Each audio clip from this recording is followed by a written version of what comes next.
Et t'as le beau-père qui vient et qui fait ouais, tu filmes pas. Et je lui dis mais t'es qui toi? Je lui dis déjà tu vas me laisser faire mon boulot. Donc le mec je le chope, je dis toi et moi on sort. Salut tous les gens. On est en retard encore, t'es Non mais à l'heure. Non t'es décalé. Ouais mais ce matin t'es à l'heure. Je parle pas de ça. Ouais mais. De toute façon si t'avais pas été à l'heure tu m'aurais entendu. Ouais c'est vrai. J'ai rien dit. Je te parle du décalage. Salut tout le monde les gens on dira tiens comme un écho. Ça va.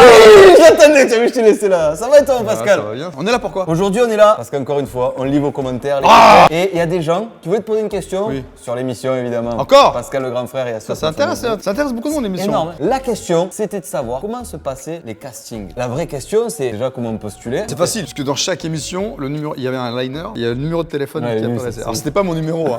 C'est les gens pensaient allô, je peux parler à Pascal, je veux son numéro de téléphone. Non, vous êtes à la prod, donc c'est la production. Donc il y avait un mail et un numéro de téléphone. D'accord. Et tu avais une équipe de 6 personnes à l'époque. Ça appelait beaucoup, on avait beaucoup alors on avait de vrais appels et on avait des faux quoi, des canulars. Quand t'appelles, en fait, t'expliquais ton problème. Voilà, moi, mon fils, il m'insulte, il y en a. Ok. En fait, on avait des questions type.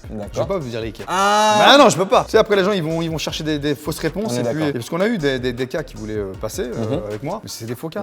Donc là, on est obligé de les traiter un par un et de les squeezer. Quand on se rend compte que c'est des fakes, on les dégage quoi. Donc étape 1, les questions. Enfin, l'appel, les étape questions. 1, l'appel. L'appel, explication de la situation. Quand ils ont expliqué la situation, ensuite c'était demander aux gens de nous envoyer un mail avec différents documents. Scolaire, police s'il y avait. Ah ouais.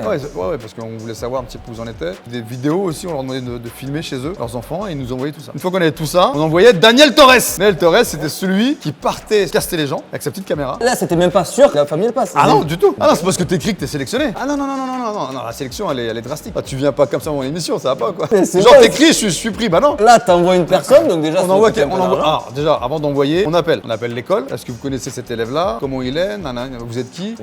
On disait bah voilà la production, Pascal le grand frère. Souvent, surtout l'éducation nationale n'aimait pas trop donner l'info. Donc on tombait des fois sur des proviseurs plutôt top ou des chefs d'établissement top. Et par moment non. Et une fois qu'on avait toutes ces informations là on envoyait Daniel. D'accord. Daniel Torres. Salut Daniel. Il intervenait dans les familles, il posait des tas de questions sur la situation familiale et il demandait à montrer ce que les parents vivaient au quotidien. Là maintenant devant moi, si vous lui demandez de faire sa chambre, comment il répond? Ah bah il m'insulte machin. Montrez-nous. Il revenait avec les images. Et moi je visionnais les images. Et là toi t'es où? Je suis chez moi là. Ok, t'es chez toi. Chez moi, je peux pas être partout. Une fois qu'on a une famille qui serait susceptible de passer à l'émission, là il m'appelle. Pascal, faut que tu viennes. Et c'est qui te décide? C'est la chaîne? C'est moi avec la prod. Je leur dis oui ou non. Je dis c'est faisable, c'est pas faisable. En fonction des éléments que j'ai. Quels sont les éléments qui pourraient te dire que ça fonctionnerait pas? La drogue, l'alcool. Déjà si t'as ça, c'est foutu. Okay. Tu vois là, on m'a écrit récemment, voilà, mon fils a 30 ans, il est alcoolique. Bah tu le mets en cure de désintox. Moi je suis pas médecin. Ouais. Il faut être réglo avec les gens en disant je vais pas pouvoir vous aider. C'est pas mon domaine. Et donc quand Daniel partait là-bas, quand il revenait, il nous disait oh là là, je suis tombé dans une famille, c'est du lourd, ils se sont battus, j'ai les images. Il y va tout seul? Tout seul. Le mec il prenait le train, l'avion et voilà, vas-y go.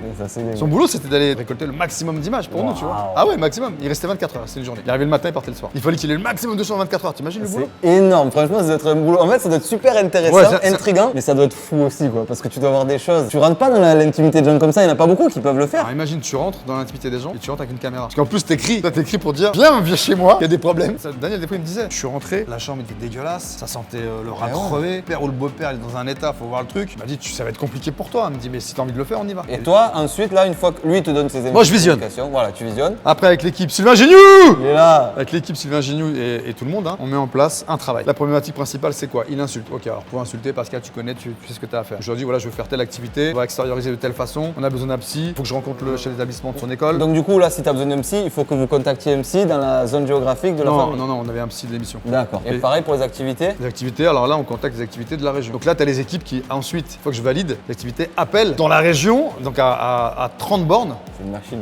C'est une machine de guerre. Appelle tout le monde pour faire une activité, soit parachute, soit saut élastique, et là on y va. Et ça, c'est des activités, on va dire, extérieures. Et tu sais, par exemple, le cassage de peau, les bûches, comment toi tu décides? Ça, c'était avant de partir. Avant de partir, on disait voilà, ils vont casser quoi aujourd'hui? Enfin, quand on va arriver, s'ils cassaient des assiettes, des verres, des briques, des pots, des voitures, on cassait des voitures, on allait dans des casses. Ah ouais, on cassait des pare-brises. Oh, trop bien. Et quand tu dis non à un casting ou tu dis oui, est-ce que tu te dis j'aurais pas dû dire oui, j'aurais pas dû dire non? Enfin, après, ça c'est plus compliqué, mais est-ce que quand t'arrives, tu dis oh là là, en fait, c'est bourbier le truc? Bah oui, parce qu'on n'a pas tout en 24 heures. On n'a pas toutes les images, on n'a pas toutes les infos, même si on en a déjà beaucoup. Tu as eu des regrets des fois de te dire j'aurais pas dû venir là? Ouais, tu sais, quand tu ressors d'un tournage, certaines personnes c'était malheureusement pas très propre et tu ressors avec des plaques sur le corps. Tu fais ça? Oui. Mais bien sûr. Saleté. Oui. Tu sais, quand tu fais la prod, je peux vous voir, j'ai un truc là qui pousse, là, c'est chelou, ça me fait très mal. Et on me dit, bah écoute, ouais, t'as dû te faire piquer par une araignée ou. Bah, je te dis. Moi, je me suis retrouvé une fois à TF1, service médical. Je rentre de tournage et pendant le tournage, j'ai un truc de fou.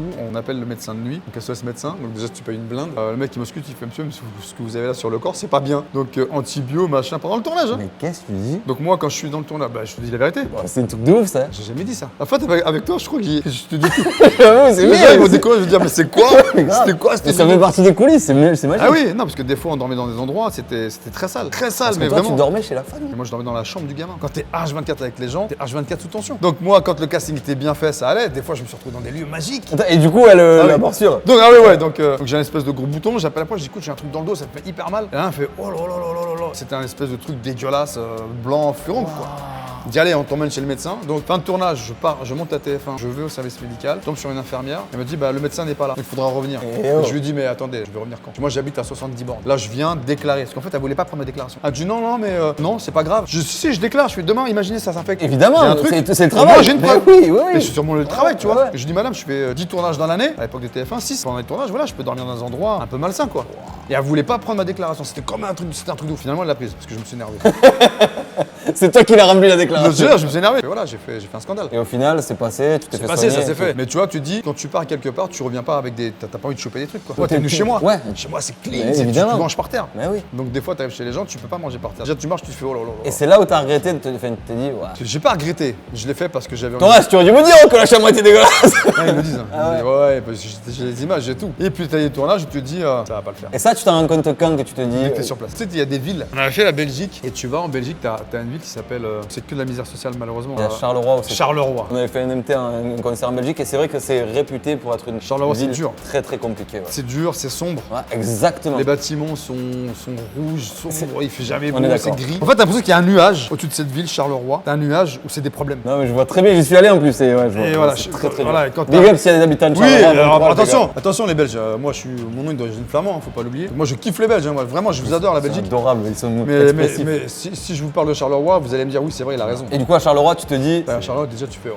C'est comme aujourd'hui, il fait gris. T'arrives chez les gens, il y avait un beau-père, lui, il vivait pas là, mais il venait de temps en temps alcoolo. Et là, tu rentres dans la famille, déjà, tu vois l'appart, tu fais oh là là là, ça va être dur. Et t'as le beau-père qui vient et qui fait ouais, tu filmes pas. Et je lui dis mais t'es qui toi? Qu'est-ce que tu dis là? C'est ça. Moi, je l'attrape le mec. Je lui dis déjà, tu vas me laisser faire mon boulot. Je dis ouais, mais moi, je vis ici. Je vais voir la dame, je dis mais il vit ici. Elle me dit ouais, c'est mon copain, mais il vit pas ici. Donc le mec, je le chope, je dis toi et moi, on sort. Et c'est là où t'es fort, c'est que tu es obligé de te battre. T'es là pour faire ton taf. Le mec, il est un peu plus grand que moi. Tiens, mais un peu déchiré. Donc, le mec, t'as beau lui parler, tu sais que t'arriveras pas à les raisonner. Je dis bon, tu bois de bière. Le mec d'entrée de jeu, il me met à l'aise. Il me met à l'aise. Je dis, je peux pas boire de bière, je suis pas là pour ça. Il me dit, il me dit, allez, Pascal, bon, en plus, c'était pas si balèze que ça. J'écoute ma mère, il me fait pas chier. Je dis, tu vas quitter l'appart pendant les 4 jours ou 5 jours, je suis là. Tu quittes l'appart, tu reviendras après. Si bien sûr, t'es autorisé à revenir. Je dis, mais t'es qui, toi, pour me dire ça? Et tu dis, merde, comment je m'en sors? Et là, je me dis, de toute façon, le mec, j'ai beau lui parler, il comprend rien. Il est déchiré. Donc, tu vois, il est au moins à 20 bières. Et quand tu lui dis, bon, écoute, c'est quoi? On se donne un rendez-vous dans 4 jours au bar, je te paye un truc. Le mec, il fait. Tu vois ce que je veux dire? Ah là, c'est des. Il fait OK. Et bon, je l'ai fait. 4 jours après, je dis bien au bar, il était là, le mec il était là, il m'attendait. Je dis, tu vois, j'ai qu'une parole. C'est beau.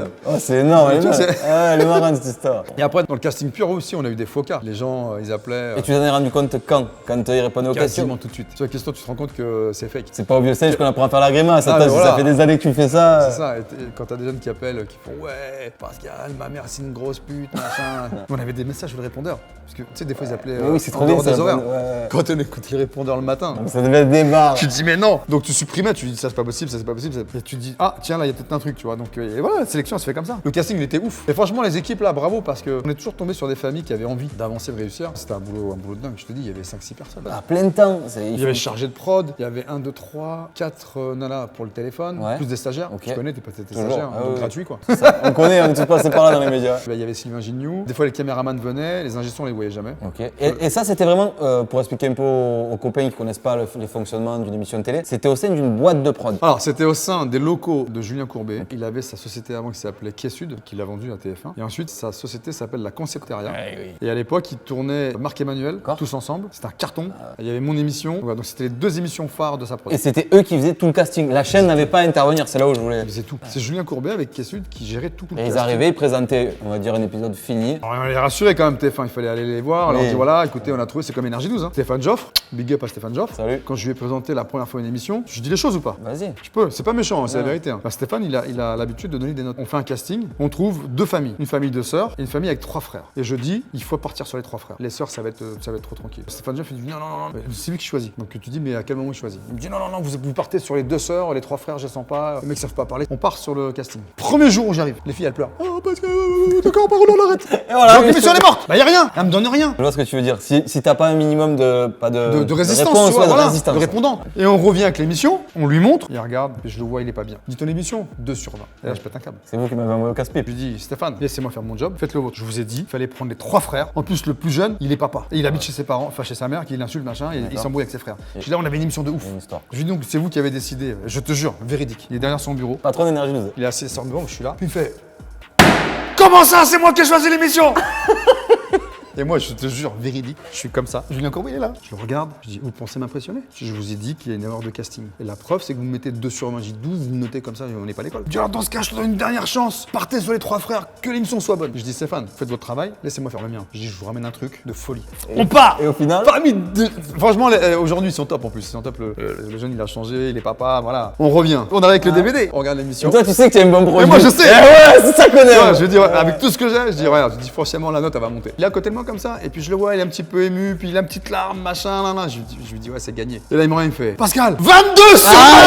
Voilà, c'est bon ça. Je lui dis, Stéphane, maintenant, vous me laissez faire les castings. C'est moi qui valide, c'est pas parce que Énergie News à l'époque, il fallait avoir des bimbos. C'était le début de la télé-réalité. Et il me disait, ouais, nous, la chaîne, Pascal, c'est compliqué, le public. Je dis, mais on a tout type de public. On a des gens du 16e, on a des gens de quartier, on a de tout. On a la France, quoi, qui regarde l'émission. Exactement. Tu vois ce que je veux dire? On a fait 50 émissions sur Énergie, quoi. Ouais, c'est beau. C'était ouf. Comme ça, j'explique aux gens comment ça se passe. Parce que ça, c'est les coulisses. Ah, ça, c'est les coulisses de ouf. C'est les coulisses de dingue. Il y a beaucoup de choses que t'avais pas dit. Vraiment. Voilà, le truc de Stéphane Joffre, C'était génial. Franchement, ça tue. Si, en fait, j'en ai plein de trucs comme ça. Ah, c'est Je peux vous raconter. Il y a plein de vidéos comme ça. Ouais, Si dans les commentaires, mettez des pouces, des orteils, comme de la exactement. cloche, Vous abonnez à la chaîne. J'espère que ça Franchement, c'est intéressant. comme d'habitude, tu as vu, moi je te dis, c'est Popcorn Cinéma, on est là, on écoute Pascal, on se la regarde. Cinéma. Je te jure. Et on reviendra pour d'autres questions à propos de l'émission. Si vous en avez dans les commentaires, on lit tout, ouais, franchement, ça fait plaisir. Et en plus, on le dit aussi, il y a eu un dernier commentaire là, qui a fait Topcom. Les gars, vous lisez tous les commentaires, ça se voit dans les vidéos. Donc voilà, on le fait pour vous les copains. C'est le but de vous divertir avec ces temps qui sont un peu compliqués. Voilà. Bon, bah c'est tout. C'est tout. Salut tout le monde les gens!